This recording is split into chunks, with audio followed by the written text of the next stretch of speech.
expensive ticket in Coleman Coliseum history. I mean, it should be. It's the only time we've ever done something like this, you know? And yet it's still less than like the Tennessee game at Neville Arena.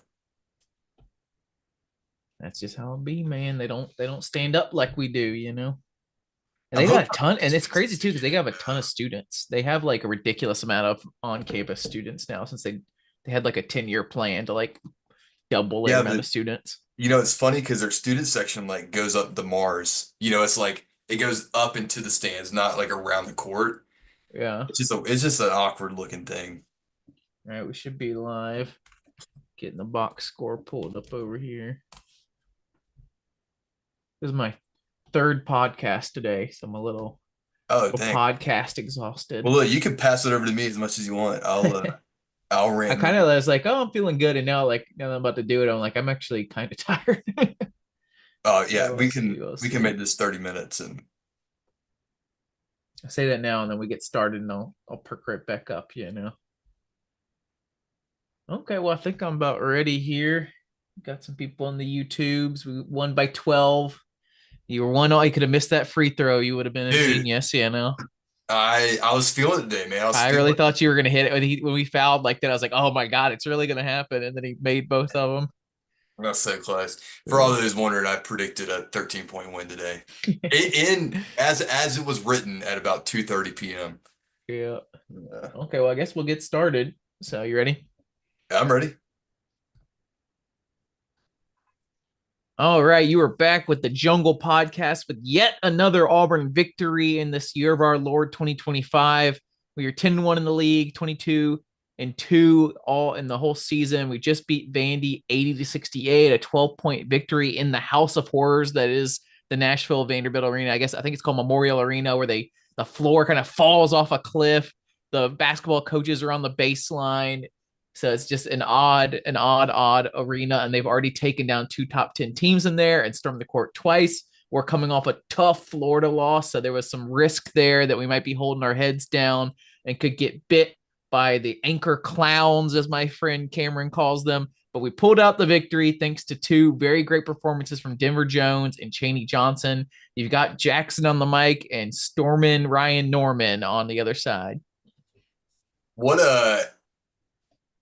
I'm proud of the way this team responded. I don't know about you. There was a lot of the skies falling after a loss against now a top three team in the country, Florida, who is legit. And we came out here and we weathered the storm. We got up really early, 15-0. Vanderbilt is a great offensive team. They have a good coach that runs a lot of really good stuff. We had a lot of mismatches tonight. There's a lot of times that Cardwell is out on some guys and got blown past a little. But this team, man, they just always respond. This team we could have easily folded. There's about 16 minutes left in the second half where we could have easily folded going down by three. I believe it was three. And we battled and the game got taken over by Chaney. Chain gang, man. He came in and they found something offensively and they just kept feeding him. And he just absolutely took over and really led us to the win there towards the end. Obviously Janai got his there towards the end, but I mean, just an impressive. I think we all wanted to see what the response was going to be after Saturday. I think a lot of people kind of wrote this team off, saying we were soft, attitude problems. Man, we just don't have it, and we beat a team that has beaten two top 10 teams on their court. I think Tennessee at the time was six, Kentucky was seven, so they were out for blood and rightfully so, being 12-1 at home. And we just came in and I was just really proud of the way that we fought back, honestly, and There, we won the you, game. you're welcome, Vanderbilt athletic director. She was begging her students last time not to storm the court because there's gonna be a 500K fine last time. If they had to storm the court again, they might. Well, you're never going to bankrupt Vanderbilt because they have a huge endowment, but they would have been upset having to pay another court storming fee. But luckily, we started this game off 13-0, which was a great start after what happened last game. We just let them come right back in because there's no easy victories away in the SEC, especially not the Dude, modern SEC. So we let them come back in, which has been kind of what's happening in every away game this year. But hey, we're still winning them, which is great compared to a lot of these teams out there. Like we just talked about, Tennessee and Kentucky already went down. So we kind of pulled back away again. Chaney was a huge help in that. Denver had a great game. I'll bring up the Reddit comments here. Funny in Dude, the let me throw a couple stats at you here. yeah. I think you're going to be shocked with this. Guess what our road record is in the SEC? Road record in the SEC is undefeated right now. We're undefeated. That's crazy. 6-0 on the road in this conference. Slated as the number one or the best conference possibly in the history of college basketball, and yet we're 6-0 on the road. That is, look, we all have PTSD of Auburn on the road in the past, right? You think we're going to throw up, and we started feeling that a little bit today, but this team, there's something about this team on the road that I just can't quite explain, but they're just always up for the moment. They, especially in that type of gym, Denver Jones, after the game that he had last week, um, 21 points. Crazy. Crazy. After the stinker that he had last week. Look, 4 turnovers isn't great, but 5 of 7 from the three. There's a lot of Denver Jones slander online. And I am just extremely excited that he came out and did that today. But 6-0 on the road is crazy. I just saw that stat and just that blows my mind in this And just conference. what we're doing is, I mean, we kept our number one ranking, which was huge. Very, very, very rarely will you ever see a number one team lose and then keep their number one ranking. But that's how great we've been this year. 12 quad one wins last time I checked. This might be 13. I don't know. Wade Vanderbilt's not amazing, but on the road you get a lot of benefit there. So I'll have somebody check in on the comments, maybe on YouTube, to let us know if that was a quad one. But huge win away, and we have the number one strength of schedule last time I checked, and we're still doing this. That's why we're getting a lot of respect out there on Reddit. That was quad one win number 13. And then we've had some that are like hovering around quad one, and the only reason they're still hovering is because they keep having to play other great teams and losing. Yeah. So they kind of come in and out. We'll see like by the end of the SEC tournament where we really stand. But we've got the Reddit MVP comments over here, and I think we have a really healthy conversation here between two guys. TG Rogan 21 says Chaney Johnson, he took over when we needed him to and had a 9-0 run to put this game out of reach. KROXTI said Denver going 5 of 7 from behind the arc. That was huge. AU Bear, classic legend. He was asking if that was Matt on TV at the Vanderbilt game. Sadly, Matt couldn't make this one. He usually always makes the Vanderbilt Auburn games because the Nashville Auburn Club shows out. The fans were great, but yeah, Matt didn't make it this time. Chaney, he says, Denver's a close second. Dylan for third. St. Arugula says, got to be Chaney Johnson. He called fire at just the right moment to regain the lead in the second half. Portado 11 says, Chaney by a mile. Warren Eagle says, Chain Gang. Ribs and Whiskey, another legend. Chaney, fuck you, Jabu. I do it myself, Johnson. Okay, all right. All right. Sorry about that cuss, but I'm reading what I'm reading here. This show's for adults. And we got our YouTube comments here. I don't see any MVP, but I see one guy from Glenn says Chaney MF and Johnson. So yeah, at that time I held back on the hard F there. So you're welcome. Anyone that gets offended by that. Mr. Beautiful says 9 of 10 for Chaney. Damn. So I don't know, Ryan. I think we have a healthy conversation here between Denver and Chaney. So I want to hear who you think, and I'll argue the other one. It's a tale of really two halves here, right? I mean, without Denver in the first half, we wouldn't have gotten that big lead. We would not have, really gotten that far ahead to be able to sustain them from their run. Denver was terrific in the first half. And Chaney in the second half really won that game. There was that stretch, I believe he scored 9 in a row. He went on a 9-0 run himself, and extended that lead to where we didn't look back. And he was just incredible on those matchups that we were really running some stuff towards his way. Mine was going to be Chaney just because of the way that he extended that lead when we needed it. I can't quite remember just at what point he had that run himself, whether or not we were down at the time. I think we might have been down, or just hovering around being tied. But he extended that lead, and then we never looked back. So I was going to say Chaney just because of just we needed someone to step up in that moment. And Denver did that in the first half, and this could easily go his way. But the four turnovers, it's tough. I know probably two of those weren't his fault, but I think we got to expect moving forward that we're going to get 3 to 4 turnovers a game from Denver. Whether or not, it's just there was a couple where Janai just like kind of lazily had his hand out and the guy, went behind him and took it. They're gonna give that turnover to Denver every time. But, you know, that would be kind of my reasoning for going with Cheney there is just the second half push. Without him, we probably, this game's a lot closer than a 12-point win.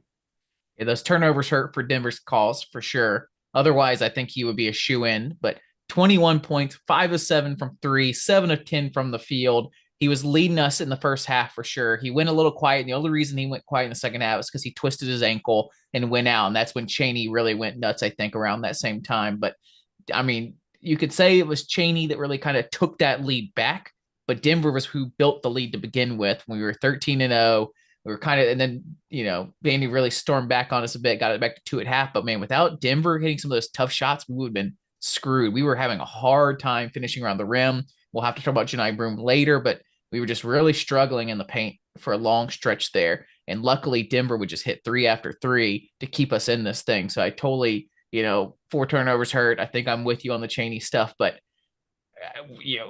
luckily Cheney was able to take that lead because Denver had already set the base for us in that Yeah. first half. So I, it's tough. And in the comments, Chris Thomas said, if you told me Denver would be 5 of 7 for three and have 21 points and not be the MVP, I assumed Broom had dominated. But no, Cheney, MF Johnson coming out of nowhere to crush the doors, MVP baby. I think we're all in agreement. I thought it'd be a little more of a conversation, but it's, when we need it the most, Cheney just yeah. lowered that shoulder and really showed people why he's that fifth year senior that's stronger than everybody else out there. And there's only one ball, so you don't get to see it all the time. But when it mattered, he did it.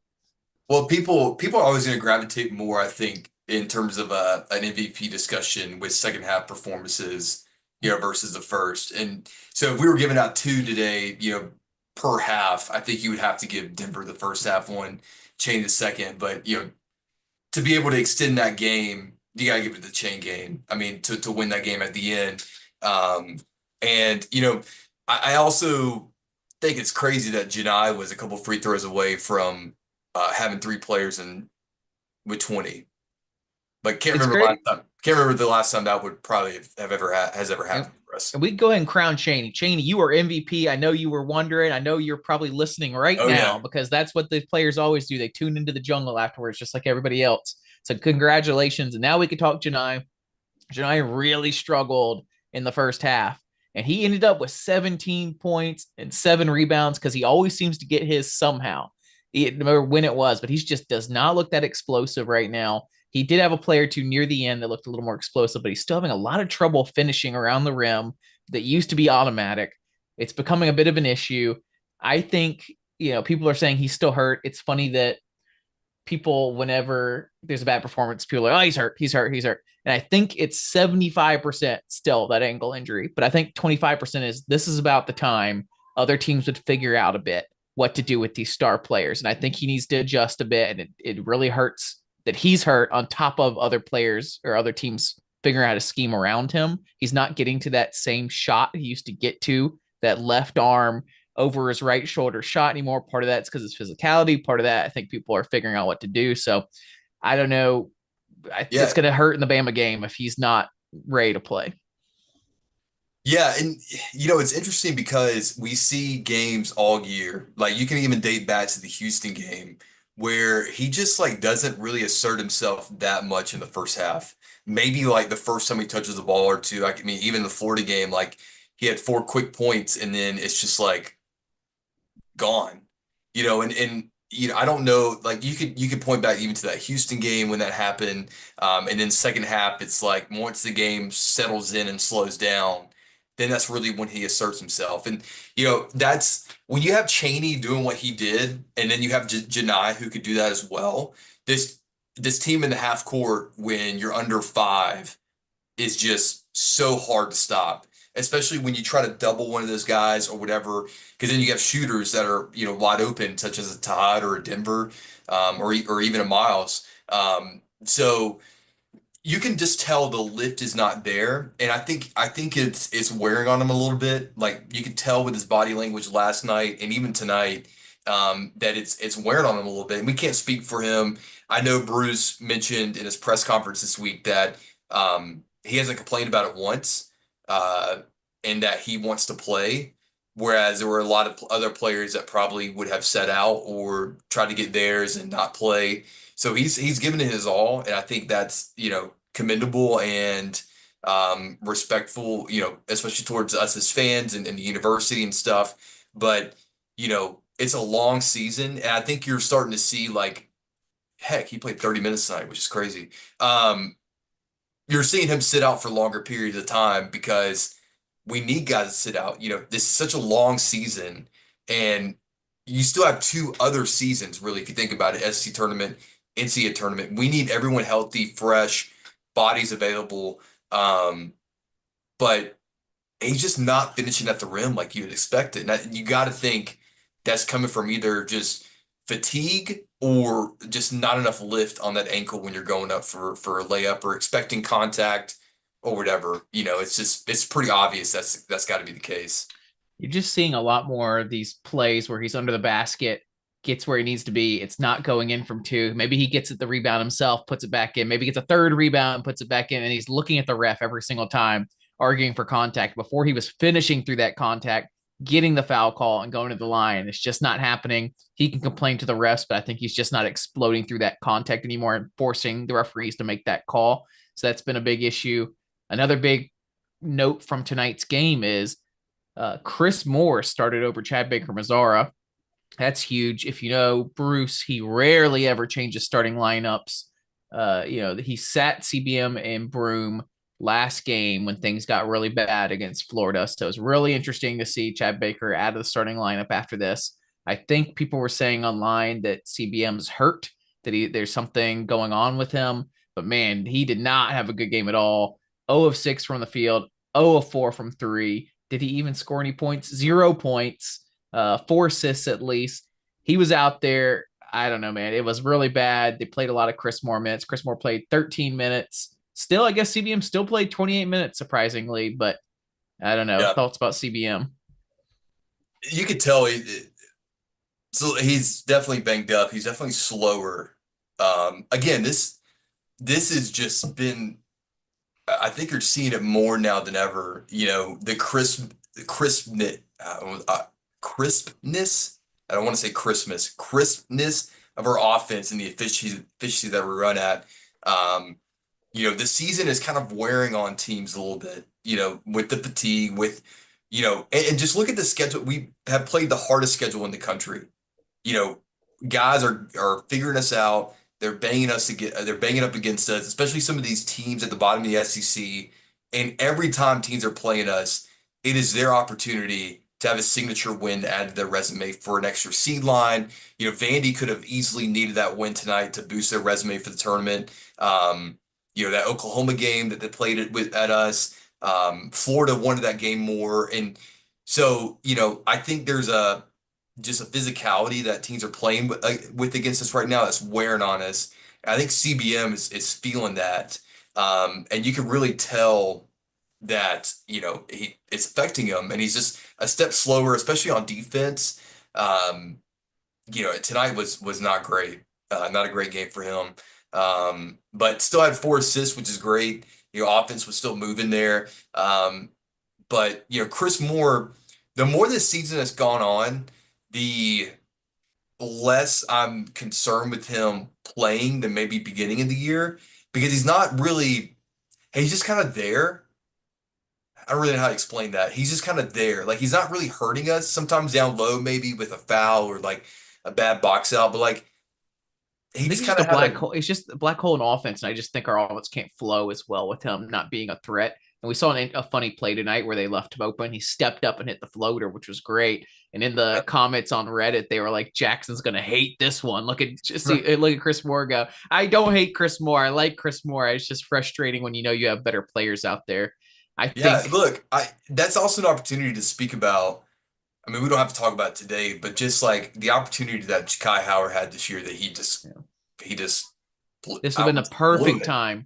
perfect time for Ja'Kai Howard to step up. And this is why you have to have young guys with talent like that that are still developing in case there's injuries, in case the grind of the season is getting to players. It's been a great time. If he just kept his head straight, Ja'Kai Howard could have stepped up here and really given us some energy late in the SEC season and shown. And I said in the SEC preview, I thought he could win us a game this year. And I think a game like this could have been one of those games where if he'd been healthy or kept his head straight, he could have played the whole game. They could have just sat CBM and watched Ja'Kai Howard go off for that. You know, we've seen plenty of these other guys when there's an injury step up. We've seen Chaney Johnson when Janai Broom went down step up. We've seen some of these other guys do that. So you missed your opportunity, and I think the fact that we didn't see Ja'Kai Howard tonight means we probably just aren't going to see him the rest of the season.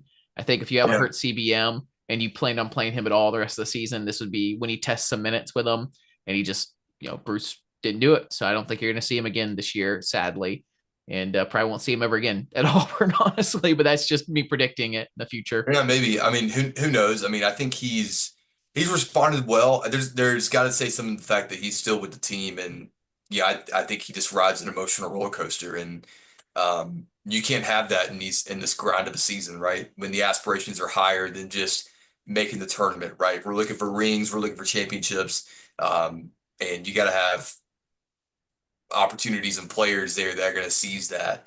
And look, Chris, like on the defensive end, it's older guys help you win games sometimes. And so tonight, like it wasn't a point where like we noticed him out there. Like he had the first basket of the game, and then he had a floater. He played some good defense, had a couple fouls. Like, it kind of is what it is. Look, he had more points than Miles Kelly, which is shocking. But Well, Miles you know, Kelly he gets into some odd foul trouble sometimes, and I thought Miles Kelly's defense was great tonight. I was calling it out several times. I thought Miles Kelly yeah, was really locking their guys down, and then he got like a silly, or not really silly, just like a weak foul call or two. I thought, in my opinion, where he didn't. I don't think he deserved that foul call, but then he started getting foul trouble. I think he ended up with three, but he just didn't play as much, And I think he ended up with what 3 points here on the yeah, night, three. surprisingly, one 3-pointer. So it's another guard that went down. So thank God for Denver playing well once again. Another, it hurt when CBM wasn't doing anything when you have Miles Kelly on the bench as well. So Here's what's cool about our guards, right?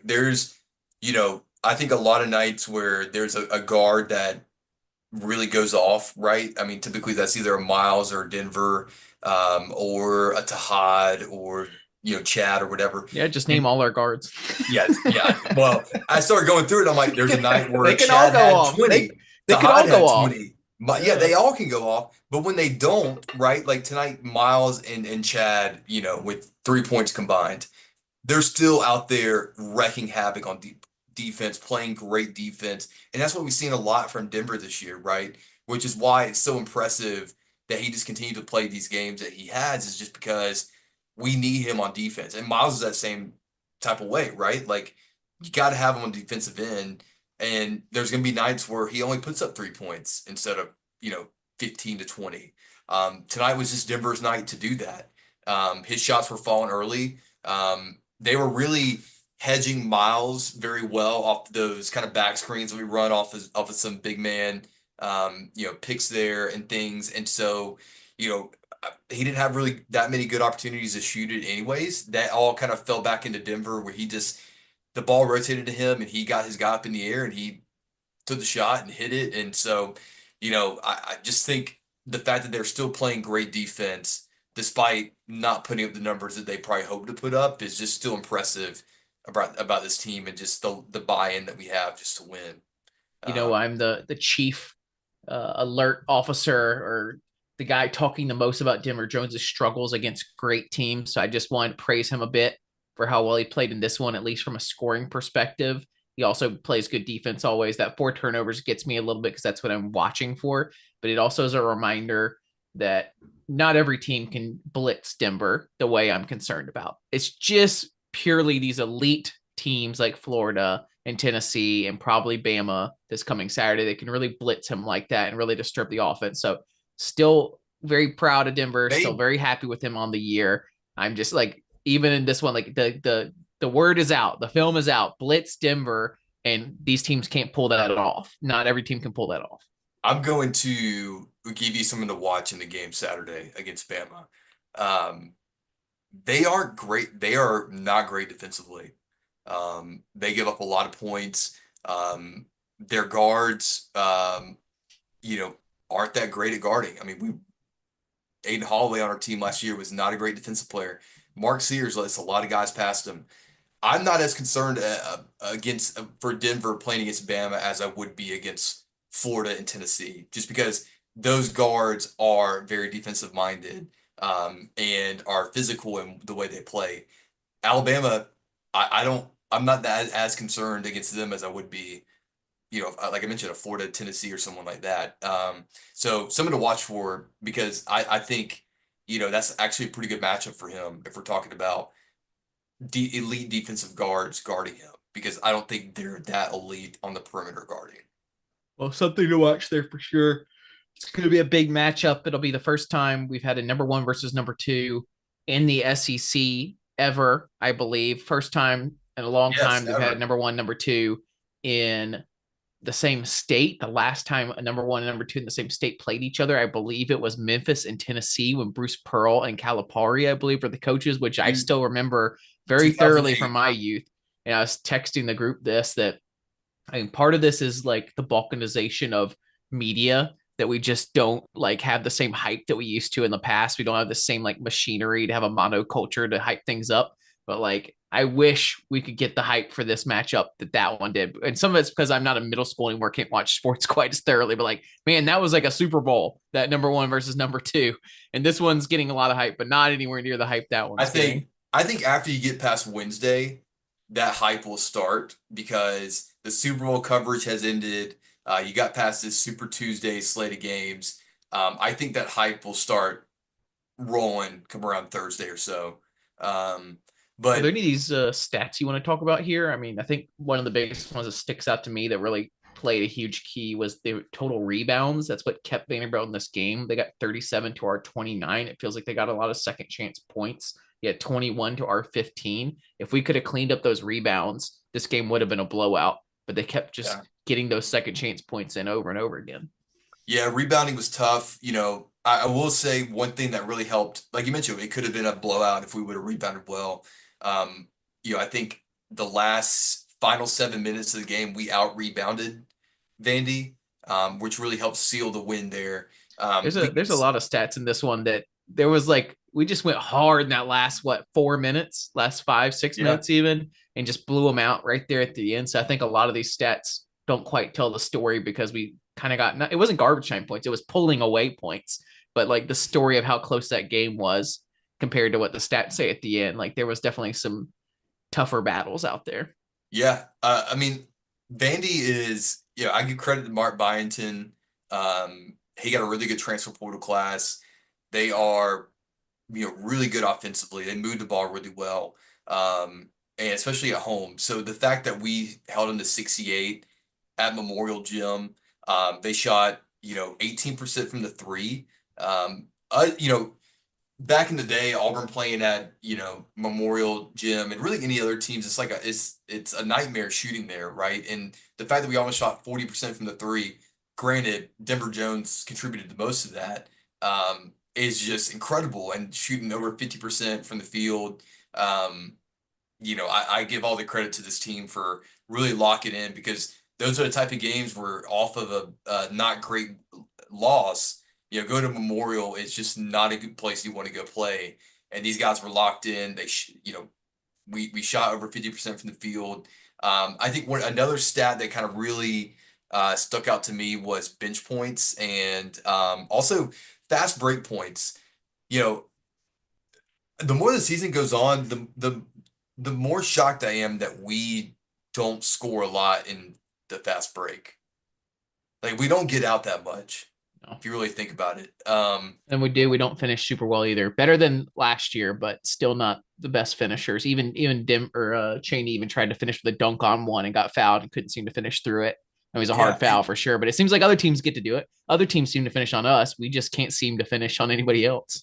yeah. It's just like teams that pass us, we would get out and just run, transition. It's almost like we like playing in the half court I mean, I sometimes. think that's part of having a National Player of the Year center like Jani Broom that's just not a transition guy, lives below the rim, that we play a lot of half court sets, and that's just kind of what we've gotten comfortable with this I mean, team. And so we just don't have as many times where we're making these passes, and many times when we're slowing things down usually a little more, and it's a better shot for us, honestly. it's dictating the pace of the game, and it honestly, like I mentioned earlier, the last, you know, 5 minutes of a game, it always is going to favor us because we just look so comfortable out there knowing exactly what we're going to run to get the ball to our guys or whoever has the hot hand. So it's almost like in any game, having the game close with under 5 minutes, you always want to give the advantage to us, I think, at that point in time, because we've dictated the pace of the game. It's like I don't know. I like that in the half court for that reason. But it's always fascinating to me knowing Auburn teams in the past, fast break points are usually double digits higher, and like just one tonight is just crazy. And Yeah, that and that, that was attributed to a free throw, essentially. another fun thing is you brought up 3 point percentage. Man, we've gotten so spoiled this season. We would have thrown an absolute party 2 years ago if we had 38% from three on the road. We'd be losing our minds at how great Yeah, that is. And we're just kind of getting used to it now. yeah. Let's see some scores around the SEC here. Uh, Texas A&M is number 8 now. It's crazy to me. Can you imagine being a top 10 Texas A&M team? And there's just so many teams in front of you in the SEC that no one's even talking about you. That'd be insane. Last couple years ago, being a top 10 SEC team, like you're in the hunt for the SEC, and they are, but like they're just not being named as one of these elite teams. They're playing Georgia and College Station. Alabama's playing Texas and up. Let's see, do we the final here? Oh, Kentucky takes down Tennessee. I was wondering if that was going to happen. So then they both have 5 losses in the SEC now, right? yes, Kentucky sweeping Tennessee this year. That that's huge to have 5 losses on each of them to our one. So really, like Alabama and Auburn are really separating themselves a little bit. I think does Texas A&M have 2 losses in the three. SEC? They have three. 3. Okay, so anybody else got 2? No. Wow. All right. Florida has three, and then Alabama, Auburn. Honestly, I think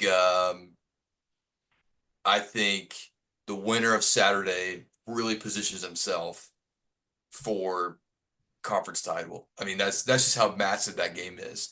Um, Definitely the it's driver's seat. At least we both have to play each other again, which is huge in Neville Arena at and the end of the year. So that's huge. I would say too, the winner of the game Saturday really positioned themselves for the number one overall seed in the NCAA tournament. It's I mean, crazy that everybody's predicting 3 number 1 seeds from the SEC. The last time I but checked, it was Alabama, Auburn, and Florida were all no top 3. I mean, it makes sense. The AP poll is Auburn, Alabama, Florida, Duke, Tennessee. So it makes sense that they would be number 1 seeds, but it's just absolutely nuts to have 3 from the same conference yeah, it's all be crazy one too. seeds. I mean, it's going to be interesting to see. I love this time of year where you look at resumes and stuff. Florida in their resume, Florida had one of the worst non-conference schedules like ever this year, and so that's why they're not on the one. They're still in the two line. They're not quite a one seed yet because they need more quality wins. Like they don't really have that many quality wins. I think they beat us obviously. Now they beat Mississippi State, which is they're trending way down. By the way, they're way down. So But it's like just they're how to they're play, how many good teams you got to play in the SEC, yeah man. Vanderbilt's got like they said what the next 6 matchups for Vanderbilt are all ranked, even after just playing the number 1 team. It's yeah. insane. You got to Florida's feel bad. You got to feel bad for these pretty good teams that have to like deal with these schedules right now in the SEC. yeah Florida's I think second or third best win is against like an 11 seed, whereas Auburn's is two wins against two seeds. Houston, I mean, Iowa State, Purdue is probably trending that way. Like that's why our resume, it's going to take a lot for us to get knocked off of that number one seed, is because our resume is just so far the top superior than everyone else. the top 10 is insane if you're not paying attention. Everyone except for number 9 St. John's is on our schedule. Alabama, Florida, Duke, Tennessee, Houston, Purdue, A&M, St. John's, and Iowa State, all on our schedule except for St. John's, all in the top 10. Just absolutely insane schedule. Have loved every minute of it. This is the schedule I begged for, and look how it works out for us. We're number one in the country and blowing through it. Shout out to St. John's too. It's great living in New York to have St. John's back and be good again. Let's go, I Johnnies. I went and watched them play Marquette in Madison Square Garden. It was a good time. Their fans were nuts and were trying to like beat up on this Marquette fan. So very New York, very Madison Square Garden to go nuts outside there. Dude, do you think this schedule, like, you're kind of seeing maybe like, I mentioned tonight, like there in the past couple games, there's been a little bit of like showing of fatigue. Do you Mm-hmm. think the schedule that we played is starting to creep up on us a little bit? Oh yeah, yeah. I mean, I'm feeling it just doing podcasts. Like there's Yeah. every time this part of the season, you start getting a little tired. I think after the Alabama game, I think they'll get up for that Alabama game, and it is going to be tough. Those late February games. Whenever I don't know what. I can look at our schedule right now. I got it pulled up. I believe I can get over that tab, but freaking Zoom's in my way here. Yeah, There we it's just go. So we've got Alabama next. We're gonna get up for it. It's gonna be huge. Then we play Arkansas at home, Georgia at home, Ole Miss at home. A lot of home games in there, but still, it just turns into a vital. bit of a grind there.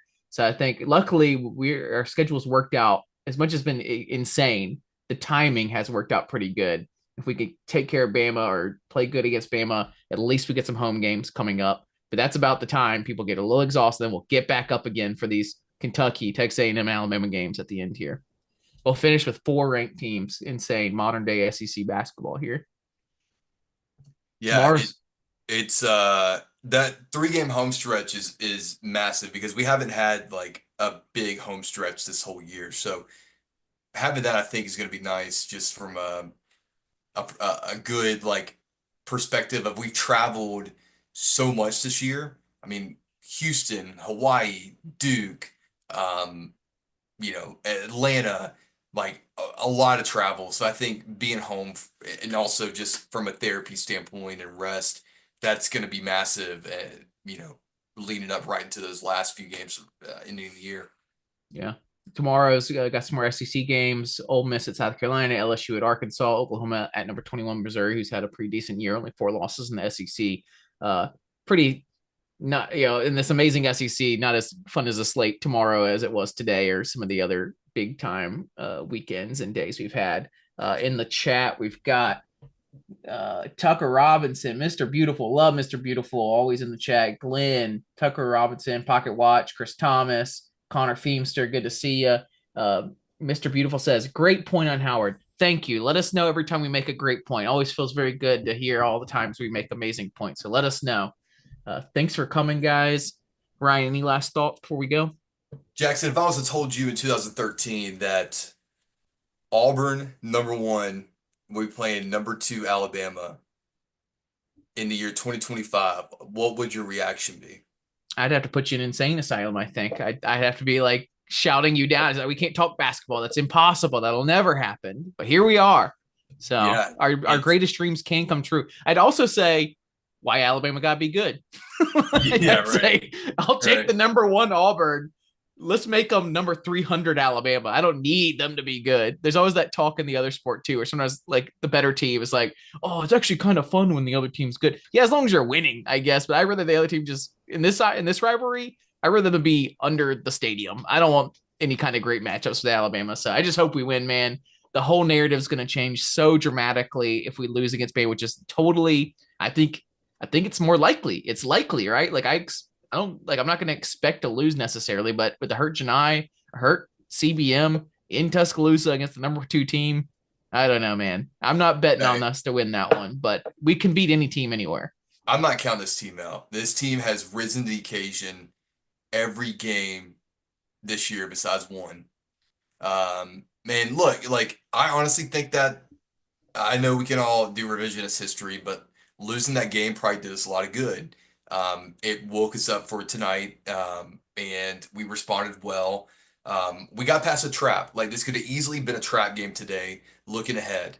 And the fact that we took care of business, we got to stay healthy, got to go back get some treatment, but I just think everyone's so scared about going to play at Bama and like writing it off as a loss already. Like, I just don't want to get blown out. We have not been blown out there at all in the past, however many years. Like it's been a long time since we have lost in in a bad fashion at Bama. Like all the games have been close. We should have won last year. CBM missed some free throws at the end. Um, we should have won that game last year. Um, I think this team's going to be up for it. I even think we're going to be favored in this game. Ooh, I don't know, man. I don't know. I think that Florida. I've seen some early line predictions, and a lot of people have this predicted to be 5.5 point favorites. If CBM wasn't hurt this game, I think I'd feel better. But having the combination of CBM and Janai look the way they did at times this game, I don't know. I think this team has everything in front of it and can be amazing. I just don't know if we're like peaking right now, and I think we still can in the coming games. So I'll be extremely happy we pull this off. Just don't go into this game thinking, oh, we're number one, number two, we should be favored, or we should expect to win or anything like that. And Oh, don't if we look, lose, don't freak out. I mean, let's we I'm lose not by going to freak 20, out. sure, but like just know that everything's still in front of us, even if we lose. We still get another chance to hit them in Neville Arena at the end of the year. So still got a lot of great games to go. Thanks, YouTube, for coming out here. Thanks for everybody for listening. Ryan, you still having fun? I'm having the most fun. Me too, man. War Eagle. Wiggle fam.